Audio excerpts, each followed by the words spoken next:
Hello guys, welcome. This is Red, and today we're going to be covering Planetfall Age of Wonders. I played it for a little bit. I did do a video of the playthrough, but since I didn't know what I was talking about, I didn't think it was very good. So what I thought I'd do is kind of show you the first day of play that I've been through and to cover some of the things, because the tutorial is quite good, but it doesn't show you much of anything, to be fair. So I'm gonna start a mission here. It's Leave 6. I've done the tutorial, and I'm just gonna cover some of the basic stuff to keep an eye out. Now I'm gonna skip through this stuff because this isn't a playthrough as such. Although there are a few things in here that you might want to take heed of. I'm just going to show you some of the mission parameters and some of the things that happened to me I wasn't too thrilled about, and how the sectors work and how to take them and unit production and all that kind of business. Right, so here we go. I'll just skip past this and finish that and that and that and that and that and that. There you go. Right, let's just click accept a minute. Click accept. I'll come back to all these in a second now. Just want to show you. Right, now you can zoom in and zoom out with the mouse wheel, and I'll be doing a little bit of that just to show you how the sectors work in a second. But what I want to do as well, I'm just going to hide. I'm still getting used to these bloody things as well, mate. Just going to hide these a second just to simplify things, and then I'll come back to it in a moment. Okay, so we'll start at top left, as we always do. And first things we got are two research trees. Now at the minute we can't pick anything until turn 2, so we'll have to come back to that. And then we got 6 tabs: diplomacy, operations, objectives, colony overview, military overview, and unit template manager. For diplomacy, well, it's pretty obvious. If you played, I think it's a little bit like Total War, really. There's not a lot of options you've got. Some alliance stuff, defensive, non-aggression packs, all that kind of stuff. You can open war. It does get a little bit more complicated later on, but in the beginning, nothing really to worry about. So what I'm going to do is I'm going to do a video of this now, of the interface and that, and then I probably will record the playthrough. I'll start this map from scratch and I'll record the playthrough, and I'll show you in detail some of the things that I'm just going to pass over right now. So that's the diplomacy. There's nothing we can do with that at the minute. Then we have operations. Operations split into 3 sections, I guess: tactical, strategic, and doctrines. And at the minute there's nothing we can do. Now tactical, you need to research these things really, and tactical stuff that you can take into battles that help you out on battle level. And then you've got strategic, which are kind of things you can do on the map, and then you have doctrines, which are kind of passive things that you will always you take one, and we'll come back to that in a minute because there's something up here I want to show you, and so that's doctrines, so we'll come back to that. Then we have objectives. This is the objective screen, and I'll come back to this as well in a second. Let's just get the easy stuff out of the way, and the more complicated stuff we'll come back to. The colony overview is pretty much all the colonies that you own. Now I only own 1 colony at the minute, and you'll hear me calling it a city sometimes, but this is a colony. As you can see, it's got a bunch of stuff on the top, and some of these things are on the top as well. And it's saying that I have 3 out of 16 colonists, so 16 is the city's cap, and those colonists will increase depending on how much food that you're producing. And as you can see at the minute, it shows a big fat 3 over my city, and it says a big fat 3 there. The next one over is sectors, and it says 1 sector I control. Now that 1 sector is initially the sector that the city is in, so I only control 1 sector at the minute, and when I get to 4 colonists I can control another sector, and then at 8 colonists another one, and so forth and so forth. And as you can see from there, your limited you control from a city is 4 sectors. Now if you zoom out a little bit, you'll see that these sectors are, you can see the map lines on them here. There's one there, there's one there, one here, and you can't see it finishing, and one here, one here, here, here, and here. So there's like roughly 1, 2, 3, 4, 5, 6 adjoining sectors, and 1 unadjoining sector. Okay. So what it's saying is that we can control an extra sector in when we get 4 colonists, which is pretty much going to be the next turn. So I'll come back to sectors in a second once we've been able to control one.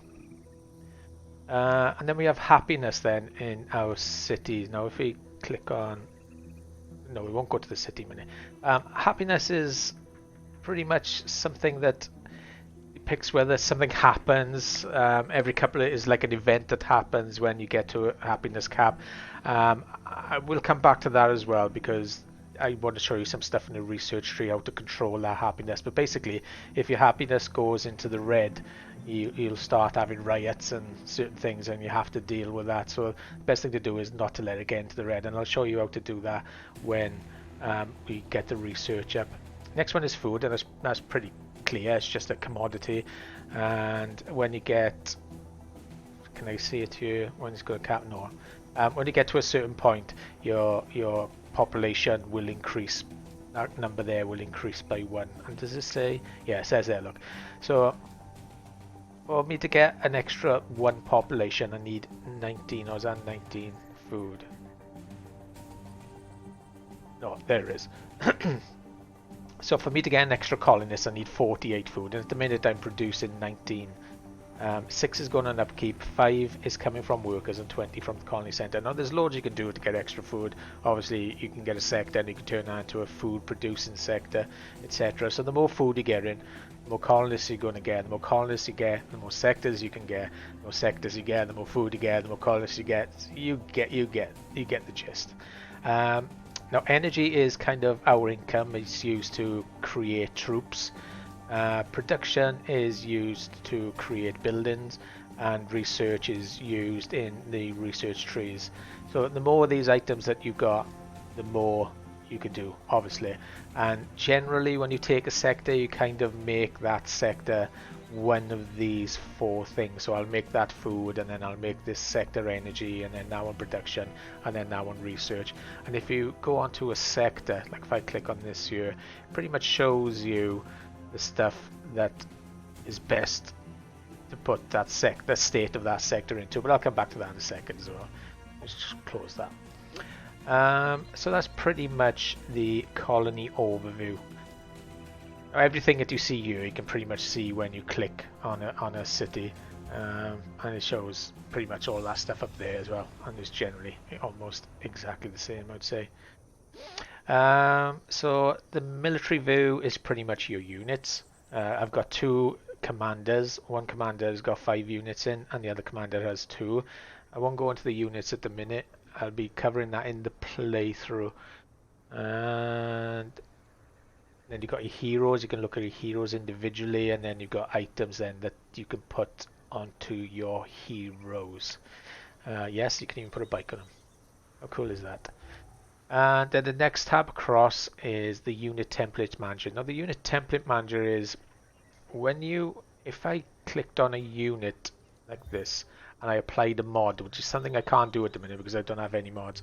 Once I apply a mod and I click OK, I'm happy with that mod, I'm going to keep it. What it does is it creates a template for you, so that when you go, let me close this, so that when you go and create a unit from your city, I don't want to get ahead of myself, but if I was going to create this unit now in my city, it would actually have the template in there, so you don't have to create a unit and then add the bits to it. So it's actually quite handy, but the computer generally deals with it for you, so it's not something you really have to worry about at the minute.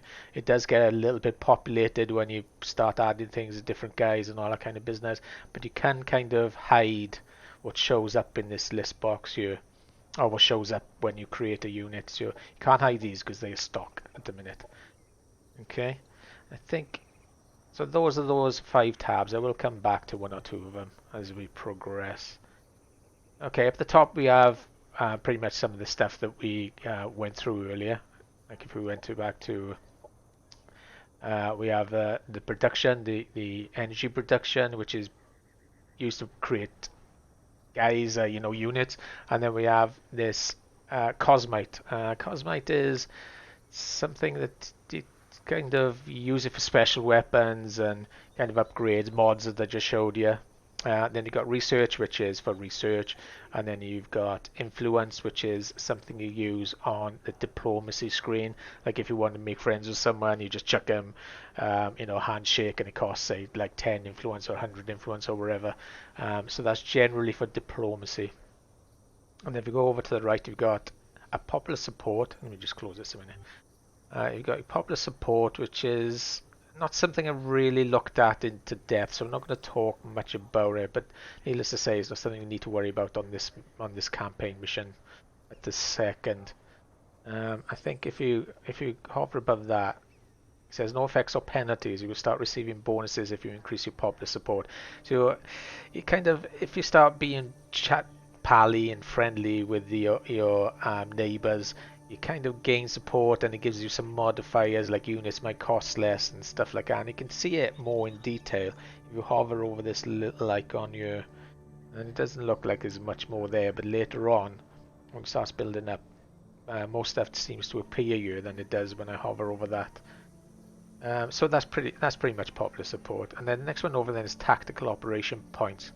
Tactical operation points are points that you use from your operations, and like I said before, this will fill up. The more you research, the more you get. So these things are used when you're in combat, and at the minute it's saying I can only use 2. Now, these do increase quite early on, so don't be too worried. I mean, we haven't got any at the minute, and I'll come to that when we go on to combat in the playthrough, not on this video. And then we have strategic operation points. Used to launch operations. Strategic operations points are more for this screen, and these are used to do stuff on the mini map.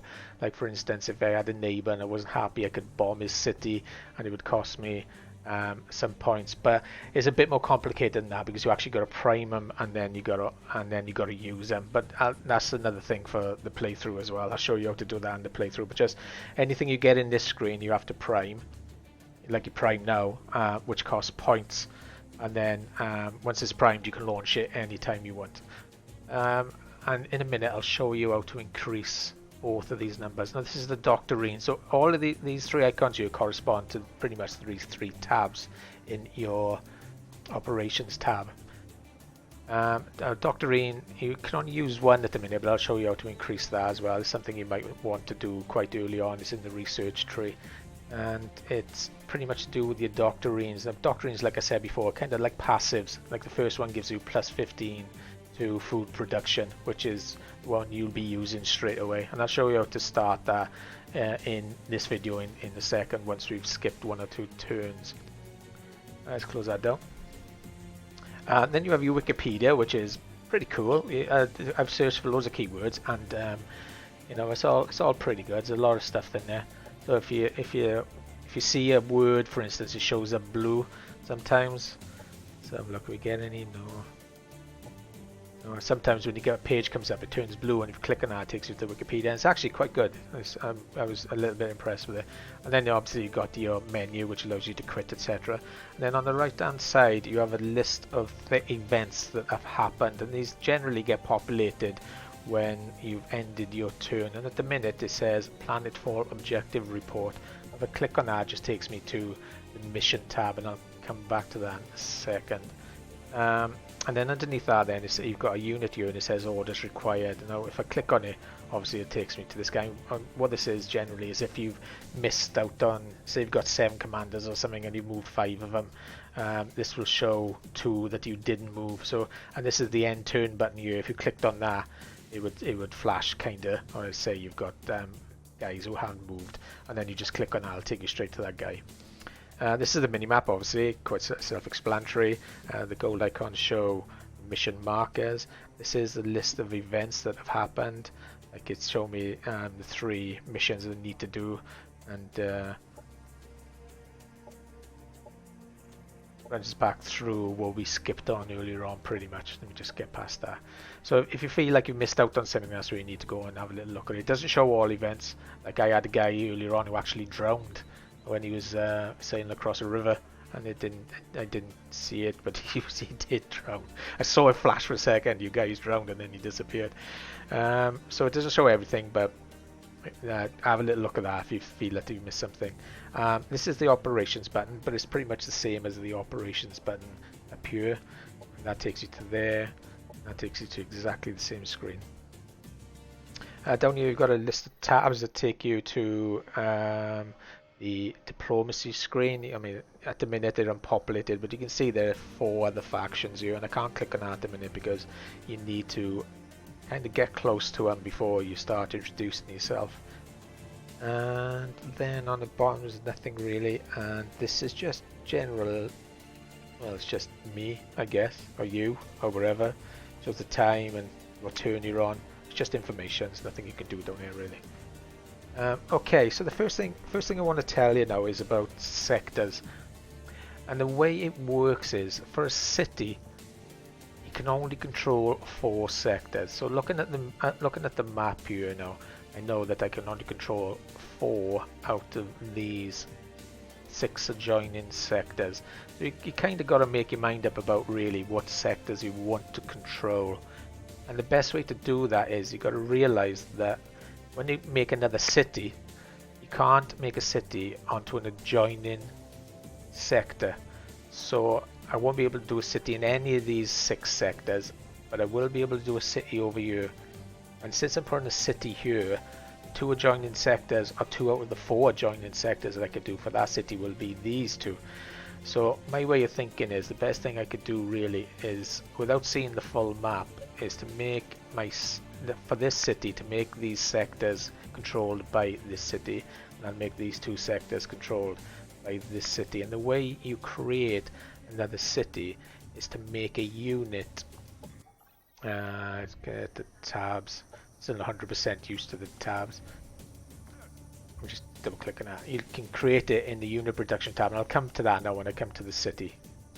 But you can create a unit in here, and you can't get it yet because you have to research it, and then you move it down and you just plonk it there, and then you create another city. And now I do recommend that you do this sooner rather than later.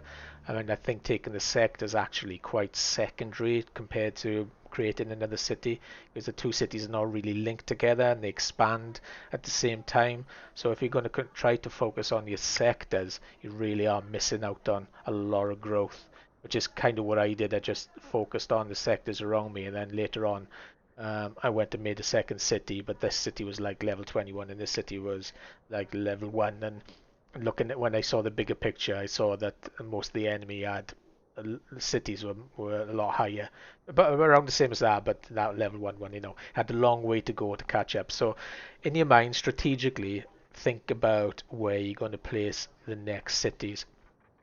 So a little bit of recon couldn't do any harm. And when you start off, there are a couple of recon units. Now these are generally, you can fight with these Vanguard Owls. You can fight with them, but what I like to do is to get them out of the unit that they're in. With this woman at the minute, to move a unit out of another unit. Getting a little bit ahead of myself here. Excuse me. To get a unit out of another unit, just click on this little icon here, and then you'll see that it'll turn blue, and you'll be able to move it down. And I'll just do that now. I'll just move it down there, and then the fog of war will clear, and you can see that solar peaks there is where really I'm going to be placing my second city as soon as I possibly can. And I'll talk about how you take sectors now in a second. So that's it for the sectors. Remember, you can only control 4, and what I'm going to have to do is I'm going to have to end the turn. Talk about how to take a sector. Now I've got some options here. Alright, I'll tell you what, let's talk about the missions first, the objectives, because there's something I need to tell you as well. If we click on the objective screens, it shows well, it's really 3 objectives linked to the main objective. I knock these off. Now if you knock them on like that and close it down, they do appear on the top left of your screen, which is kind of cool because you can click on them and they'll take you to where those objectives are on the map. And if you're trying to complete the game as fast as you possibly can, when you finish these objectives and you finish this mission, you cannot continue the map in campaign mode. It takes you out and you cannot come back. You have to end the turn, as far as I know. Unless I'm doing it wrong. I tried to go on, but it wouldn't let me. So if you're a kind of a completionist like I am, I want to get my hero up as far level as I can before I take him on to the next one, and I want to see all of the map, and I want total control, and I want to kill everyone, all that kind of business. Then try to avoid doing these missions for as long as you can. Now what I found is the game kind of forces you to do them. Sometimes they trigger and you're not even close to the trigger event, and sometimes when you make friends with guys and one of the diplomacy options is for to be able to view the area that they are in. It triggers those events as well, so it ended the game, and I was really, really cheesed off about that. So when I play my playthrough, I'm going to try to avoid doing these missions as much as I can and see how far I get and see if I can actually get around to controlling the map. Because even though one of the missions is all the way up here in the right hand corner, the best thing you can do is just stay away from it. Don't send any scouts up there. Don't unleash that fog of war, because it triggers the event and then you can't stop it. It researches it, and there's nothing you can do about it. So just keep an eye out for that, because for me it's a big thing, because like I said, I'm a bit of a completionist and I want to do it quite slowly, and I want to do it all. I don't like being forced to end my game. But I'll see if that's possible in my playthrough, and we'll come back to that. So let's go back to the missions a minute and just diplomacy. Like I said, I'm still getting used to the tabs. It's not coming in natural yet. Right, so you've got your campaign path, and once this is finished, it's game over. The game is finished, basically. You will get side quests that populated here, so the best thing to do is to untick them and tick on, and just remember where they are. It's probably better actually if you keep them ticked, which probably I'll be doing, and then tick on these, and then do as much side quests as you possibly can, and avoid these, unless you want to do them, obviously. And then you've got three other options then, is Unity, Military and Development. These are generally stuff that come with play, like the builder, for instance. If I hover over it, add a sector to your capital, exploit a colony sector, found a second colony, reward, construction question. The rewards are actually quite good. You get free colonists, and I'll show you what those colonists do in a second now.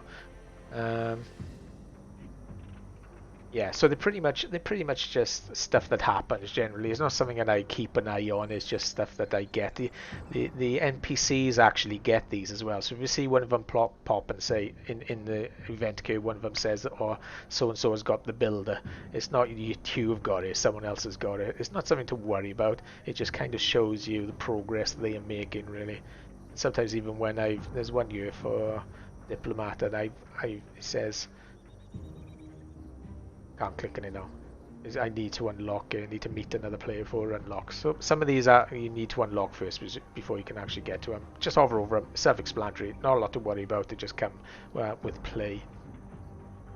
Okay. I think the last thing I need to talk about this turn is going to be, obviously, when you want to attack other creatures, the creatures with the grey skulls above their head, they generally, if you get too close, it will attack you, but the ones that are on structures tend not to attack, especially if they're grey. If you're at war with somebody and you go towards a structure, they do tend to jump out one or two movement points and attack you if you get a little bit too close. So just keep an eye out for that. But I'll go on to show you an attack in a second. I just want to talk about the city first. So if I left click on the guy and then left click on him again, it takes you to the city, and this is pretty much where your production is. And you got 5 tabs. The first one is for unit production. It's quite explanatory. As I said earlier, it takes power or energy to build any kind of unit, and if I just double clicked on that owl now, it jumps up into production queue. Now I will say, let me just go to, this is the structure production queue, and in here you pretty much build structures for your city only. So this is the structure, this is the city structure production queue, and then you've got your sector production, and these are generally going to be these buildings. But I'll come back to this sector production once we've taken a sector. So in your city structure production, if I was to double click on Central Biofarm now, you see that the queues are not separate for the tab. There's only one queue, and even the sector, if I was going to do something in the sector, I haven't got any in the minute, so there's nothing I can do. Um, it would still jump at the bottom. So there's one queue for one city and the adjoining sectors. Okay, so if I built another city, obviously I could go to that city and it'd be a different queue. So going back to what I said earlier on, the best thing to do is get as many cities as you possibly can. Just remembering that you can't attach a city next to another city. So this one I can't. This one is the only one that I can attach a city to or build a city on at the minute. And then I'll come back to sector production after we've got a sector, and then you've got your colonists. Now this shows, as you can see, we've got 3 colonists out of a cap of 16, and there's happiness tab here, which is here as well. This is your colonist management. Now it's set on auto at the minute, and I recommend that you leave it on auto because it does a pretty decent job of filling these colonists up. Now if you was to knock it off auto, you can kind of take full control. Take this colonist off there and say you wanted more food, you wanted to increase size faster, which is not a bad thing to do actually in the beginning. It's not a bad thing to do that. If you're not interested in building units or you're not interested in, well, you're going to need production for structures, so maybe knock that down and knock that one up just to get, you know, cap your population cap up faster. But in the beginning I would recommend, because I'm kind of forgetful and I forget that I've done these kind of things, I just rammed it on auto. As you can see, it pretty much does what it needs to do, and it's pretty good. I played for an entire day yesterday and I didn't have any problems with it. But this is your happiness tab, and you might, when I played yesterday, I came back and I noticed that this was 6 in the red, and I had a bit of a struggle getting it back up to normal, and I'll show you how to deal with that as soon as the research tabs are available on the next turn. And it's pretty much, yeah, I'm not quite sure what this food sharing is yet. And we'll come back to that. I think it's got, I've got a funny feeling it's got something to do with interesting C4, the global pool. Yeah, I think it's to do is if you build a city and you don't put any food production on it, then obviously it drags it from a global pool, I guess, other cities maybe, but I haven't seen that yet, so I don't know. And these rioters, it's something that happens when your happiness goes down to a bad number. After a couple of turns, you get some rioters that you've got to deal with, and you can deal with that by clicking on this martial law button. It takes 4 turns to get rid of one rioter, but we're not going to let that happen. But you can control rioters down here, but we're not going to let the rioting thing happen. We're going to control it before it happens, and I'll show you how to do that in a moment. For the colony center, you can rename your colony here. Call it Redxi. And there's not a lot you can do. It's pretty much information. If you just hover over stuff, it just shows you a couple of things. How the owner is. It's not a lot to do here. I'd have no reason why you'd want to raise your own city, but the option is there all the same. So yeah, it's not much to do there. And that's pretty much the city build structure. Like I said, I'll come back to the sector production in a second. Right, so what we're going to do is now we're going to go and we're going to take a sector. So I'm going to move my units over there, and it's not going to be enough for this turn. So unless I click on my owl, which has more movement points than my captain does. So I can do that right now. I'll move him onto there. It comes up with a couple of options. Now you get 4 options when you click on one of these flags. Note that there is a flag in the center of everyone's a flag there. Flag sometimes it must be in the city unless I can't see it. I can't see it there. It's over there somewhere. It's right there. Look, it's right there. Pretty much over the name.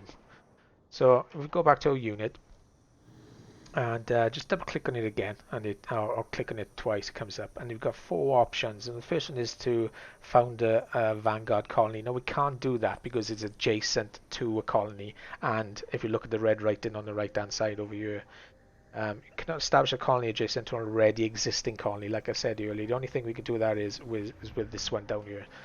And the second reason we can't do that is because we don't have a colony unit. You need a colony unit to make a colony, and we'll be looking at that on turn 3.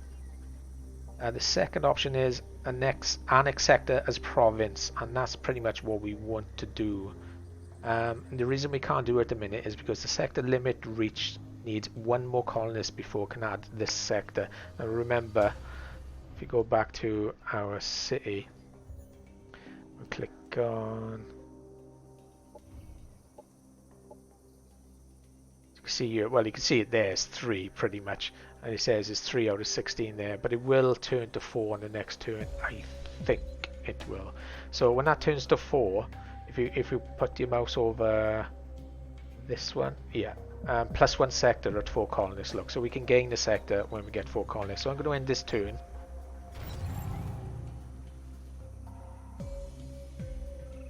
And it looks like I'm going to have to do it again. Kind of weird, because last time it did it in 1 turn. You just do that again and turn again. Just to show you. I'm going to have to do it again. Okay, so it's jumped up to 4 now, and a little. Don't worry about this stuff. Get rid of this. Objective completed. Don't worry about all that stuff. Now, that said, Red, if you have a look at that little yellow box with the plus symbol, it says Red can annex its first sector. So let's do it.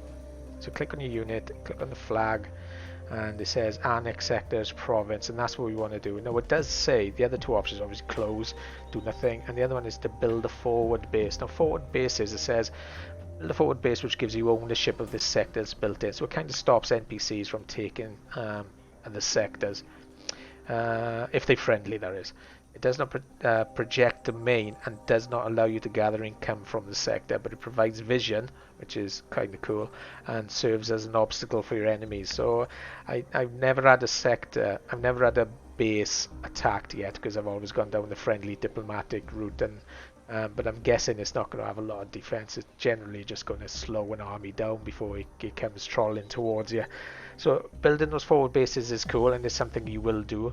It's something that I will do on these 4 sectors. I will build bases in all of them after I've killed the units in those areas, just so I can have vision, and then I'll come back to them then and build a proper city or town or wherever once I've got to 8 points. So to do the second one I've got to get to 8, and then to do the third one I've got to get to 12, etc.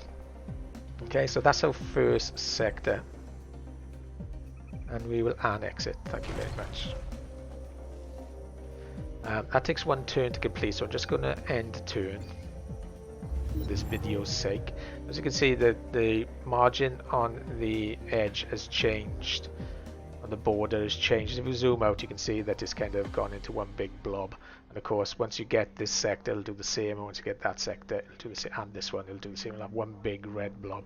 And if you go on the mini-map, the mini-map's kind of changed as well a little bit. Yeah. Now, the thing is with sectors, if you click on it, it's not really done anything at the minute. And there's, by clicking on, let me just get this guy out the way. When you click on a sector, there's not really a lot you can do with it, and generally it's a little bit of information here that you need. If I click on there now, it shows that I can get some food boost, some research boost, some production boost, some energy boost. So this sector is pretty much good for anything. If you see, like, some sectors will have 2 food, some will have 2 research. If you see that, you generally want to change this sector into one of those things. And the way you do that is to either upgrade, click on this upgrade sector here, none of this stuff is any good to us.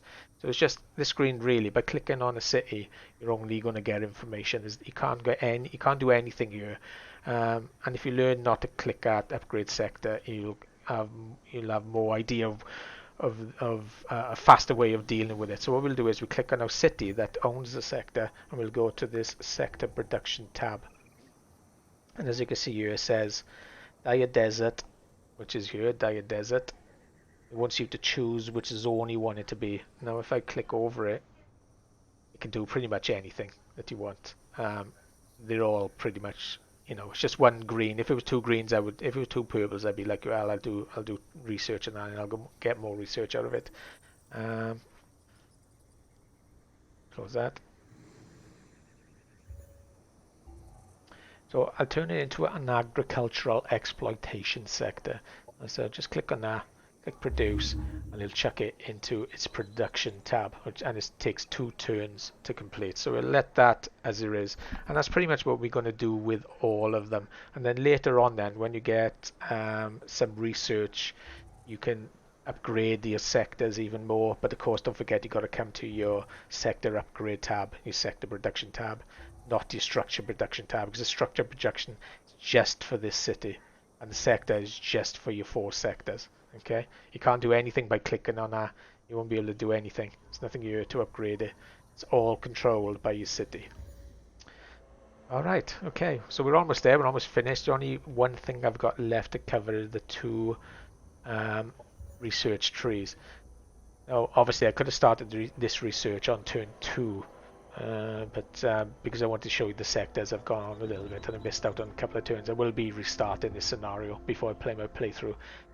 So you've got a military research and a society research, and you can click both of them here. And the military, well, it's quite obvious. It's for making stuff that's going to improve your army stats. And I'm not going to go through them one by one. This little green icon here is the help system trying to tell you which one you should take. You don't have to listen to it. And just hover over the stuff that you take. Like this nanite injector here. It's use nanite injectors to heal this unit for 15. Now, the most important stuff you want to look at is the top line. And where it says nanite injectors, just underneath it says tier 1 defensive mod armor. And that's pretty much a mod that you can put on your characters, which I'm not going to go into in this video. I'll go into in the next video. And your characters have 3 mods, and if I was to click on that now, I could put a mod in there. Let's go back to research.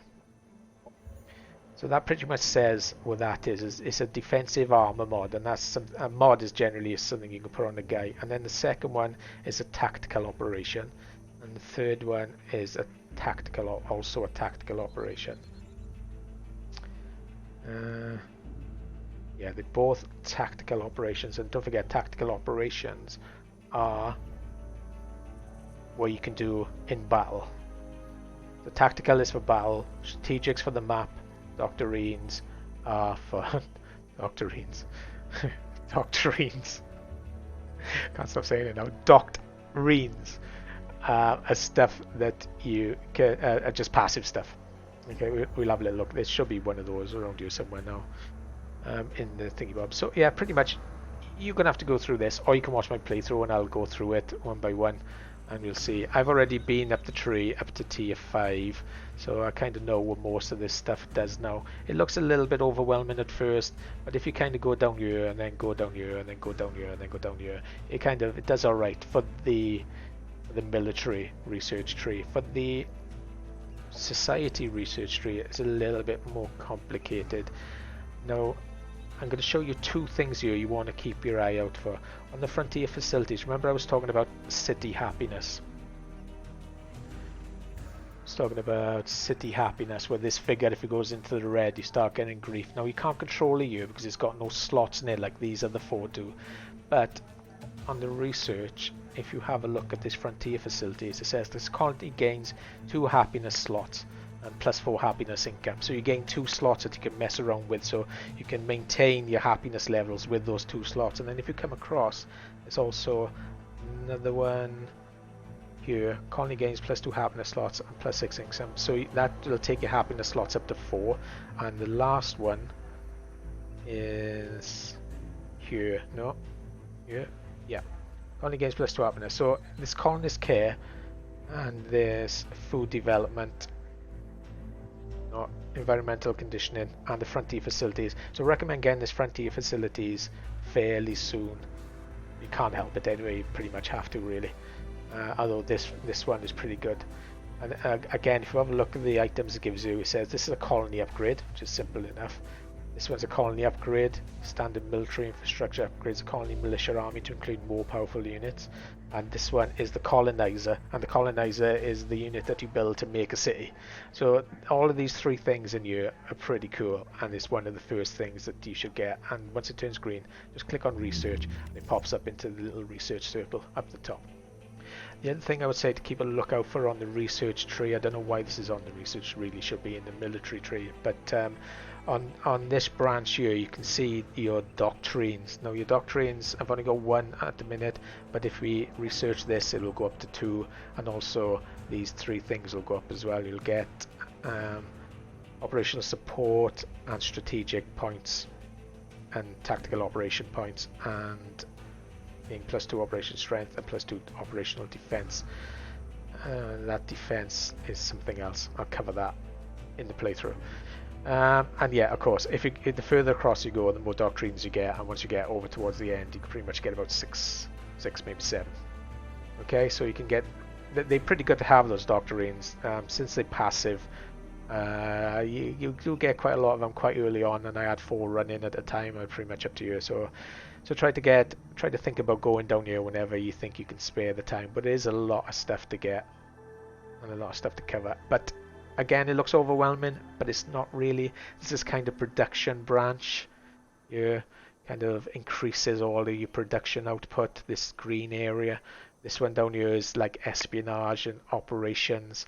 The top one is something I really didn't go into that much. No, I only went to quantum gain. So you can see it's blue anyway. It's kind of blue, green, and blue. So that is kind of a branch on itself. You'll have to have a little look. I don't know what that stuff does up there yet. Okay, and I think that is that. I think. I hope I've covered everything. Obviously, when you're going into battle, you'll want to try to get rid of these guys. You can see there's a stack of 3 there, and if you want to fight anything, the best thing to do is, well, the tutorial will show you this stuff anyway. But if you can't be bothered to watch a tutorial, because I've pretty much covered everything that's in the tutorial, and more. Let me just end the turn.